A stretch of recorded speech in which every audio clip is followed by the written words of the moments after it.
Good morning, students. I'm Shweta and I'm going to teach you EVS. Class, today I'm going to revise or I'm going to summary this chapter, that is growing plants. We have already learned about this plant. We have already read this lesson, but I want to just give you a summary of it. Okay, what are growing plants? Growing plants होते क्या हैं? Growing plants, all living things need to be reproduced so that their own kind does not die. Growing plants का मतलब क्या होता है? बढ़ते हुए प्लांट्स.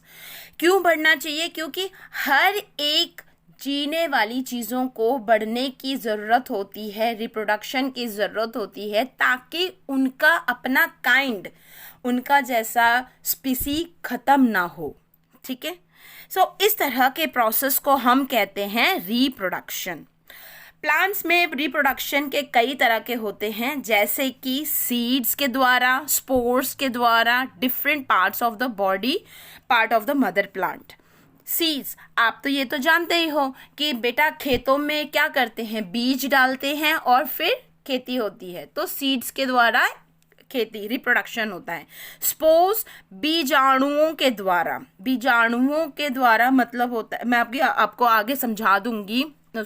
बीजाणुओं के द्वारा मतलब एक टाइनी सेल्स होते हैं पेड़ों के ऊपर, जो आप टच करोगे तो बिल्कुल सॉफ्ट से मॉब्स की तरह होते हैं, कभी कभी येलो कलर्स के पॉलिनेशंस टाइप में होते हैं. तो इनके द्वारा भी, स्पोर्स के द्वारा प्लांट्स रिप्रोड्यूस करते हैं. Next thing is different parts of the body plant of the mother plant. Mother plant के बॉडी पार्ट्स के द्वारा भी पेड़ पौधे उगते हैं. जैसे कि आप देख सकते हो यहाँ पे एक तरह का ब्रायोफिलियम है. ब्रायोफिलियम एक ऐसा प्लांट है बेटा, इनके जो रिप्रोडक्शन है ना, इन्हीं के पत्तों के अंदर से रिप्रोडक्शन होने लगते हैं. टाइनी बेबी ब्रायोफिलियम्स उगने लगते हैं, तो इनको किसी बीज की ज़रूरत नहीं होती, ये अपने आप में ही उगने लगते हैं. आपने एक और चीज़ देखा होगा, रोज़ प्लांट. रोज़ प्लांट को कटिंग करके उसकी स्टेम अगर लगा दोगे तो वो अपने आप ही उगने लगता है. In the same manner money plant.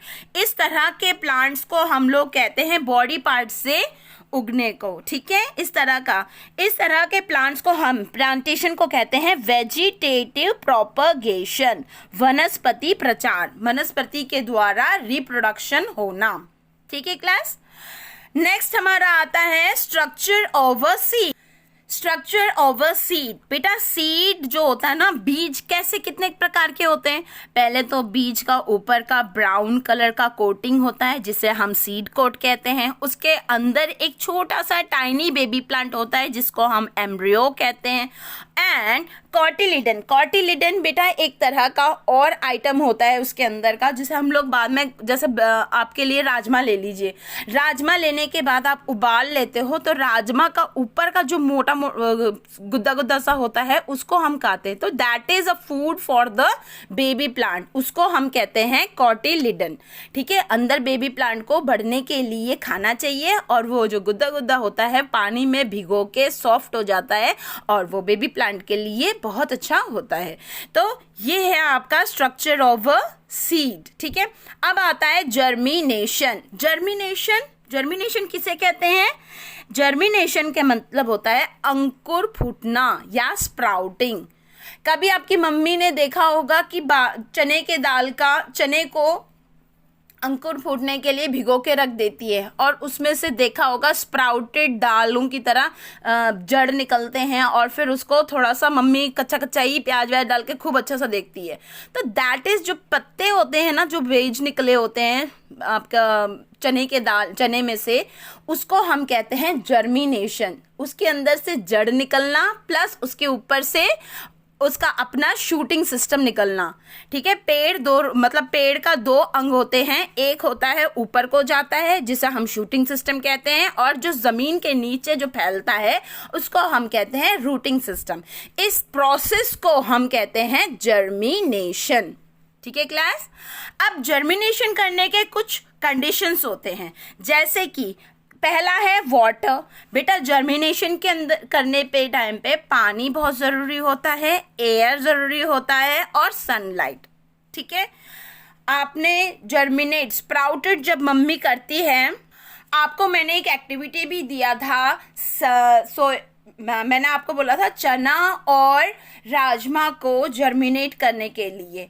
तो जर्मिनेट करने के लिए मैंने आपको बोला था कि पानी में भिगो के रखिए हल्का सा, एक दिन के लिए रात में भिगो के रखने के लिए, मतलब कपड़े के अंदर डुबो के रखना है, और उसको धूप में मतलब मट्टी में दबा के रखना था। बाद में उसमें आप देखोगे कुछ टाइम के बाद कि उसके अंदर आप जब पानी डालोगे, एयर आपको बाहर रखने पर हवा मिलेगी और सूरज की रोशनी मिलेगी, तो उसमें जल्दी ही एक छोटा सा लिटिल बेबी सीडलिंग निकलेगा।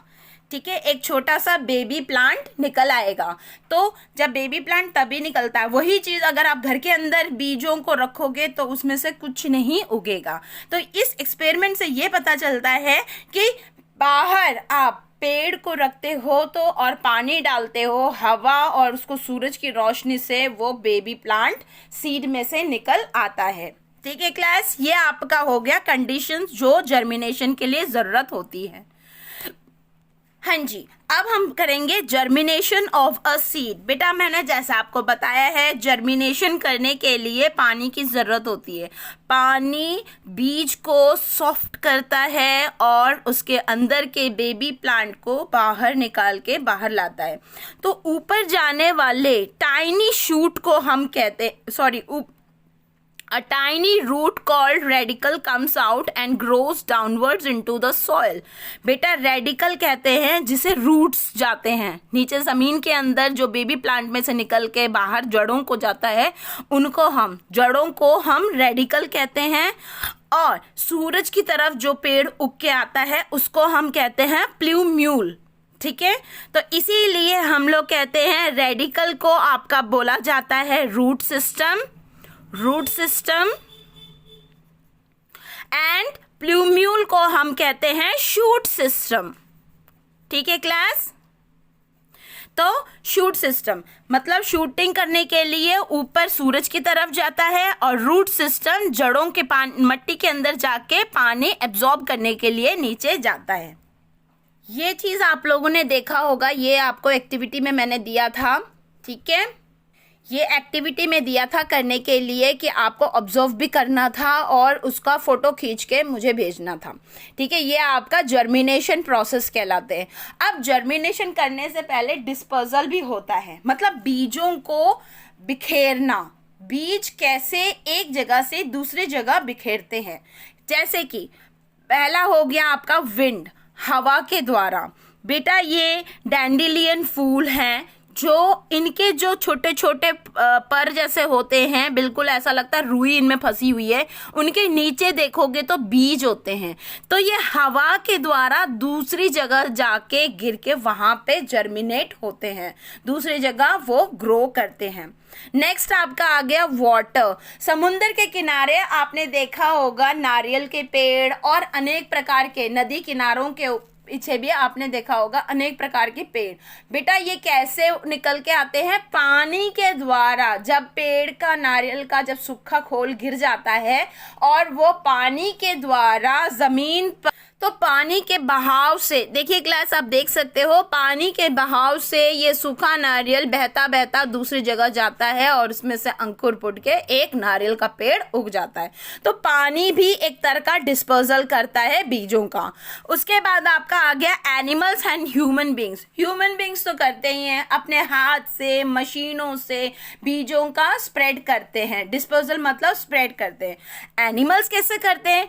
आपने देखा होगा बर्ड्स जो हैं बीज खाते हैं और कुछ बीज अपने मुंह में ले जाते हुए रास्ते में कहीं गिरा देते हैं, इस तरह से। और एक चीज होता है, एनिमल जब एक जगह से दूसरी जगह, जैसे समझिए आपका बड़ा सा काऊ घूम के आ रहा है, तो काऊ के बॉडी पे हल्के बाल होते हैं, उनसे चिपक के कुछ बीज एक जगह से दूसरी जगह डिस्पर्सल होते हैं। तो एनिमल्स इस तरह से डिस्पर्सल में मदद करते हैं। नेक्स्ट है हमारा बर्स्टिंग ऑफ फ्रूट्स। कभी कभी आपने देखा होगा बेटा, मटर के दाने हो गए, कुकुम्बर के पेड़ फल हो गए, ये हमेशा जब फटते हैं, बड़े होने लगते हैं तो फटते हैं, तो फट के इनके अंदर का बीज है ना दूर दूर तक जाके फैल जाता है। तो इस तरह से बर्स्टिंग ऑफ फ्रूट्स भी एक और एजेंट है जो आपका डिस्पोजल में मदद करता है।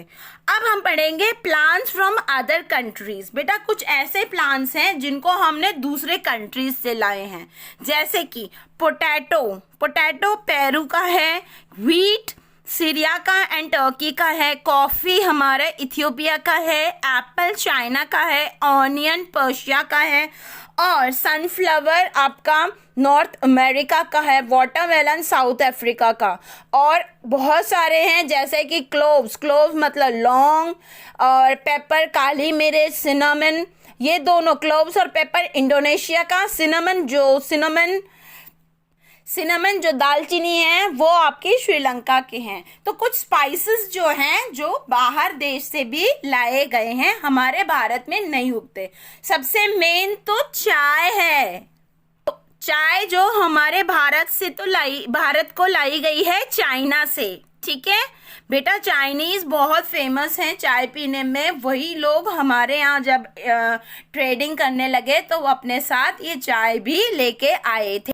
और हमने इसमें पढ़ा था कि एम्परर के बारे में, कि एम्परर ने कैसे चाय का डिस्कवरी किया था। एक बार चाय गर्म पानी पीने की उनकी आदत थी, तो उसमें 2 पत्ते गिर गए और वो पत्तों के पीते ही उसको बहुत ज़्यादा डिलाइटफुल फ्रेगनेंस फ्लेवर मिला, और उस टाइम के बाद से वो चाय पत्ती बनाने लगा, रोज़ चाय वो पत्तों को डाल के चाय के रूप में पीने लगा। तो इस तरह से चाय पूरे वर्ल्ड में पिया जाता है। अब कल्टीवेशन के लिए चाय की कल्टीवेशन चाय कैसे करते हैं बेटा। सबसे पहला तो चाय के लिए पहाड़ी इलाकों में, आपने सुना होगा असम, दार्जिलिंग, यहाँ पे पहाड़ी इलाकों में चाय उगाई जाती है। क्योंकि इनको पानी बहुत चाहिए, बारिश बहुत चाहिए, लेकिन बहता हुआ पानी चाहिए, ठहरा हुआ नहीं। जैसे चावलों के लिए ठहरा हुआ पानी चाहिए होता ना, लेकिन चाय के लिए ठहरा हुआ पानी बिल्कुल नहीं चाहिए होता, उनको बहता हुआ पानी चाहिए होता है, बहुत सारा पानी चाहिए होता है इनको। इसीलिए ये ज़्यादातर टी प्लांटेशन जो है हम लोग देख सकते हैं आसाम, नॉर्थ ईस्टर्न एरिया में, दार्जिलिंग, असम, इन जगहों पे, and Nilgiri hills, Kangra hills, ये सब जगहों पे चाय हमें आराम से मिल जाती है। और आज के डेट पे वर्ल्ड में सबसे ज़्यादा चाय प्रोडक्शन 2 कंट्रीज करती हैं, एक है इंडिया और दूसरा है चाइना। सो ये लेसन हमने पढ़ा था, इससे रिलेटेड मैंने आप लोगों को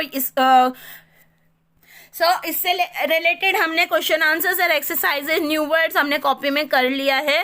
सो क्लास ये आपका लेसन है। अब आप लोगों को समझ में आ गया होगा। I think you must be clear about this lesson. Thank you.